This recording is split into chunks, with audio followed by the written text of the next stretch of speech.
आज हम बालाघाट में जो polytechnic college, water filter plant, stadium और नगरपालिका भवन देख रहे हैं, ये सब दानवीर मालिक मेहरबान जी मुल्ला, जिन्हें प्यार से MM मुल्ला कहा जाता है, उनकी देन है। मुल्ला जी मूलतः बॉम्बे के रहने वाले थे।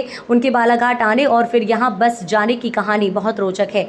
ये बात उस समय की है जब भारत पर अंग्रेजों का शासन था। वो समय जमींदारों का हुआ करता था। बालाघाट जिले के ग्राम हटा के जमींदार गणपत राव साहिब हुआ करते थे। उन्होंने 2 शादियां की थी। उनके कोई पुत्र नहीं था तो उन्होंने अपनी बेटी के पुत्र चंदन भाऊ को गोद लेकर सारी संपत्ति उसके नाम करने का निर्णय लिया। ऐसे में गणपत राव के अन्य रिश्तेदार को महाराष्ट्र के कामठा और फुलचुर के रहने वाले थे। गणपत राव की संपत्ति पर अधिकार जताते हुए उनके खिलाफ भंडारा न्यायालय में वाद दायर किया। इसका फैसला आने के पहले ही गणपत राव साहिब का देहांत हो गया और उनके रिश्तेदार कोर्ट से मामला जीत गए। ऐसे में किसी ने उनकी पत्नियों को बैरिस्टर MM मुल्ला से मिलने कहा और वे बंबई जा पहुंचे। मुल्ला जी ने तब प्रीवी काउंसिलिंग के तहत भंडारा कोर्ट के आदेश के खिलाफ लंदन हाई कोर्ट में याचिका दायर की और केस जीत लिया। बताया जाता है कि केस लड़ने सभी बंबई से लंदन पानी के जहाज से गए थे। केस जीतने की खुशी में गणपत राव की पत्नियों की ओर से फीस के रूप में मुल्ला जी को 5 गांव की ज़मीन दी गई। इस बहाने मुल्ला जी बालाघाट आए। उन्होंने सोचा कि इतनी ज़मीन रख कर क्या करूंगा और फीस के रूप में मिली ज़मीन अन्य ज़मींदारों को बेच दी है, जिसके बदले उन्हें 6 बैलगाड़ी भर के सोने चांदी के सिक्के मिले थे। मुल्ला जी को बालाघाट इतना भाया कि वे यहाँ के होकर रह गए हैं। उन्होंने आजीवन विवाह नहीं किया। बालाघाट में रहते हुए उनके द्वारा लगभग 6 एकड़ ज़मीन पर पॉलिटेक्निक कॉलेज और वहीं अपना बंगला बनवाया है। इसके अलावा नगरपालिका भवन, वाटर फिल्टर प्लांट तथा स्टेडियम, जो अब मुल्ला स्टेडियम के नाम से जाना जाता है, तभी उनके नाम के आगे दानवीर लिखा जाता है। कल सर अपने बालाघाट जिले के जो दानवीर जो है दीवान बहादुर मुल्ला जी की पुण्यतिथि है। इसको लेकर के जिला प्रशासन को जिस तरीके से उन्होंने अपना योगदान बालाघाट शहर को बचाने में किया है, तो उनके लिए क्या करना चाहिए था जिला प्रशासन को?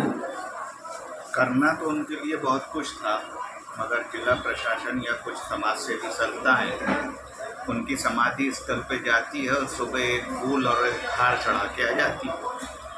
ऐसे दानवीर शहर के और भी हैं जिन्होंने अपनी संपत्तियां सामाजिक हित में दान करी है, शहर के लिए दान करी, जिले के लिए दान करी, जिसकी जवाबदारी बनती है जवाबदार व्यक्ति। मुल्ला ट्रस्ट का निर्माण कराया गया था कि मुल्ला जी की संपत्ति से जो आवक हो रही है उसको लोगों के हित के लिए उस पर कार्य किया जाए। जिस तरीके से मुल्ला स्टेडियम का निर्माण हुआ है, आज शहर के जो बच्चे वहाँ खेलते हैं, विभाग द्वारा खेल व कल्याण द्वारा वहाँ पर हॉल बनाया गया है जहाँ पर बैडमिंटन लोग खेलते हैं, तो वो खेलने के भी पैसे देते हैं। मुल्ला जी का ये उद्देश्य नहीं था। मुल्ला जी का उद्देश्य था कि लोगों को खेलने के लिए जगह मिले, लोगों को शारीरिक परिश्रम के लिए जगह मिले, एक स्वच्छ वातावरण मिले। मगर जब ये बात उनसे की जाती है, खेल व कल्याण के अधिकारी थे, तो उनका ये कहना होता है कि मेंटेनेंस, सरकार का काम है मेंटेनेंस करना, ना कि जनता का काम है कि उसके मेंटेनेंस के लिए खर्च करें। आज ये स्थिति हो गई है कि गरीब आदमी वहाँ खेलने नहीं जाता, जिसके खीसे में वजन है वही खेलता है। तो मुल्ला साहब का जो नीति रीति थी उस पर अमल नहीं हो रहा है।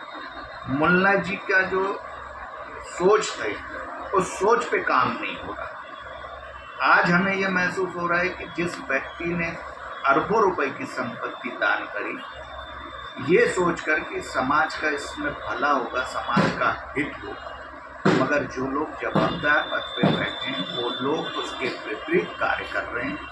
इसके ये मैसेज लोगों में जा रहा है, आज के दौर में जा रहा है। और आज के दौर में मैं आपसे ये भी चाहूँगा कि खोजें कि ऐसे दानवीर आज सामने आ रहे हैं क्या। ऐसे कोई दानवीर मेरे ख्याल से 20 से 25 साल हो गए होंगे, आपको सुनने नहीं मिला होगा कि कोई व्यक्ति ने अपनी संपत्ति समाज हित में दान करी, कोई व्यक्ति ने अपनी संपत्ति शासन को, प्रशासन को उठा के दी।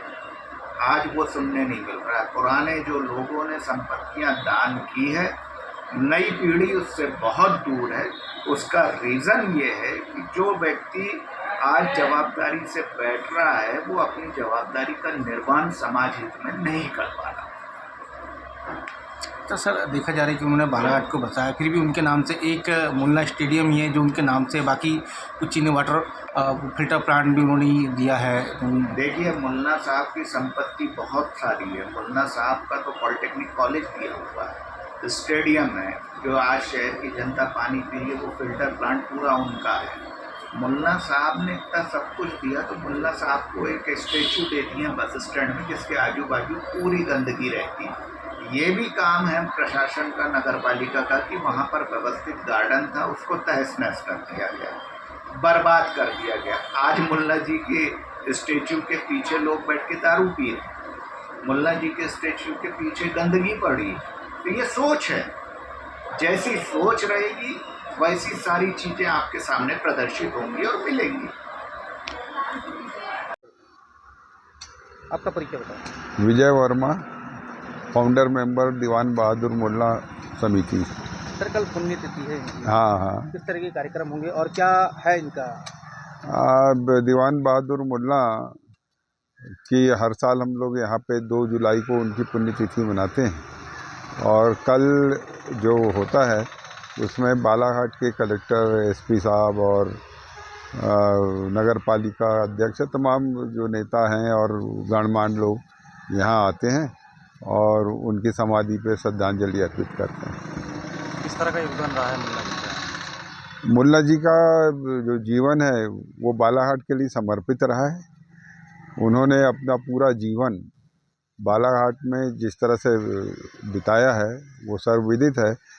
उन्होंने अंतिम समय में अपने विल में अपने पास कुछ न रख के सारी चीज़ें बालाघाट को दी, जिसमें उनका वाटर वर्क्स, ये स्टेडियम में जो आप देख रहे हैं विकास उनके फंड से हुआ है, और नगर पालिका के अध्यक्ष भी रहे हैं और 36 साल कोऑपरेटिव बैंक के भी वो अध्यक्ष रहे हैं।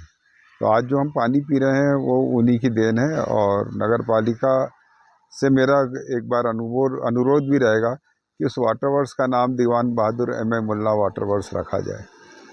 अच्छा सर, हमने सुना है कि पॉलिटेक्निक कॉलेज भी कई चीज़ें उन्होंने दान दी। हाँ, पॉलिटेक्निक कॉलेज में उनकी जो 6 एकड़ 25 डिसमिल ज़मीन है वो पूरी समर्पित है। कॉलेज में भी उनका पैसा है। उनका बंगला बहुत अच्छा है, जिसको जिला प्रशासन ने 27 लाख रुपए खर्च करके रिनोवेट किया है, जो कि खंडर होता जा रहा था।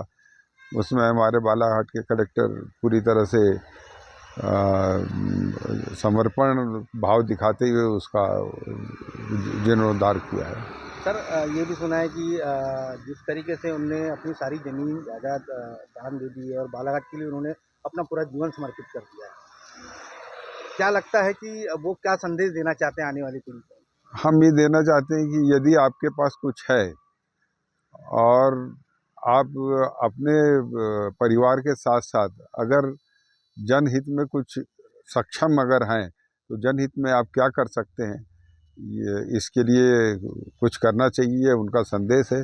देखिए, बालाघाट दानवीरों की बस्ती रही है। त्रिवेदी फैमिली ने भी देखिए इतना बड़ा कॉलेज बनाया, और हमारे राणा हनुमान सिंह साहब का जो वो है अपना कृषि विश्वविद्यालय, वो उनकी जगह देन है। तो ये सारी चीज़ें बालाघाट के दानवीरों के कारण ही है। मुल्ला जी अपने जो सबसे बड़े दानवीर जो है बालाघाट से, जी उनकी कल पुण्यतिथि, जी। तो क्या संदेश देना चाहेंगे और क्या क्या योगदान रहा है उनका? देखिए, मुल्ला साहब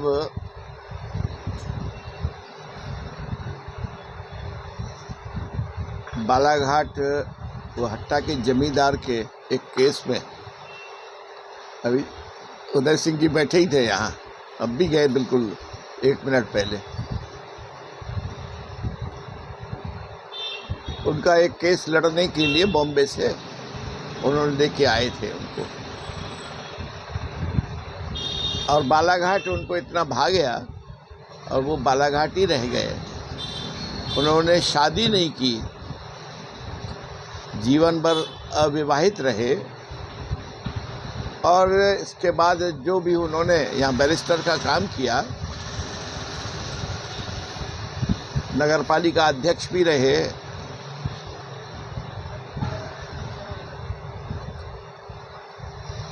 और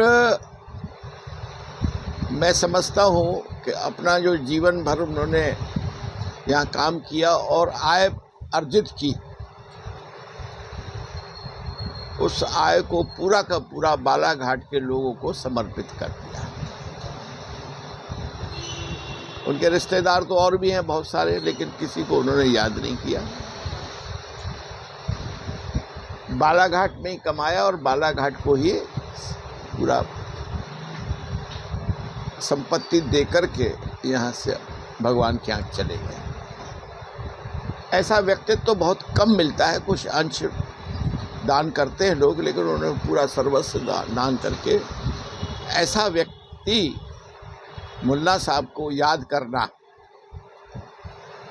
हमारा भी कर्तव्य बनता है बालाघाट के लोगों का। मैं तो समझता हूँ कि जब मैं नगर पालिका अध्यक्ष बना था तब मेरे सामने ये बात आई थी और हमने इनकी समाधि को ढूंढा था। तब से मुझे याद तो ऐसा ही आ रहा है कि तब से लोग नियमित रूप से अब उस समाधि पे 2 जुलाई को उनकी पुण्यतिथि होती है, 25 अक्टूबर उनका जन्मदिन होता है। ये दोनों को श्रद्धांजलि वहाँ देने सभी संभ्रांत गणमान्य नागरिक बालाघाट के वहाँ जाते हैं। 25 अक्टूबर को तो इनका कार्यक्रम थोड़ा बड़े रूप में होता है और लगभग 2-4 साल से तो मैं देख रहा हूँ कि इनके परिवार के लोग भी कोई न कोई बालाघाट, पारसी समाज के अपने उनके संबंधित लोग कोई न कोई यहाँ आते भी रहता है। मैं तो एक ही संदेश दूंगा कि भाई इस प्रकार का हमें प्रेरणा देते हैं वो, कि जहाँ हम रहते हैं, जहाँ हमने अपना जीवन बिताया, हम जो कहते हैं ना, वो एक गीत है, देश हमें देता है सब कुछ, हम भी तो कुछ देना सीखें। तो जहाँ हमको सब कुछ मिला है, हमारा भी कर्तव्य है कि बालाघाट के प्रति जैसा मुल्ला साहब ने किया, हम सबको भी अपना कर्ज वैसा उतारना चाहिए। आप सब बालाघाट के ज़िले के निवासी और ख़ासकर बालाघाट नगर, पॉलिटेक्निक कॉलेज उन्होंने दिया, फिल्टर प्लांट उन्होंने दिया, नगर पालिका उनके द्वारा बनाई, ये इस प्रकार का, और मुल्ला स्टेडियम उनकी देन है। ये सब मुझे तो लगता है जो विकास के जितने बालाघाट में काम दिख रहे हैं, लगभग मुल्ला साहब ने हमको छोड़ के गए, फिर उसके ऊपर जो भी परिष्कृत करना है वो हम कर रहे हैं। अच्छा सर, ऐसा क्या देखा उन्होंने बालाघाट में कि अपनी सारी संपत्ति, अपना सारा जीवन उन्होंने बालाघाट को नुकसान कर दिया? बालाघाट तो वो खाली हाथ आए थे, हाँ, तो उन्होंने उनको सब कुछ बालाघाट नहीं दिया। मुझे तो जमींदार साहब से जब हमारी बात हुई थी, बीच में एक स्टोरी बनी थी ना इनके ऊपर, जो फिल्म भी बनी है, उसमें उन्होंने बताया था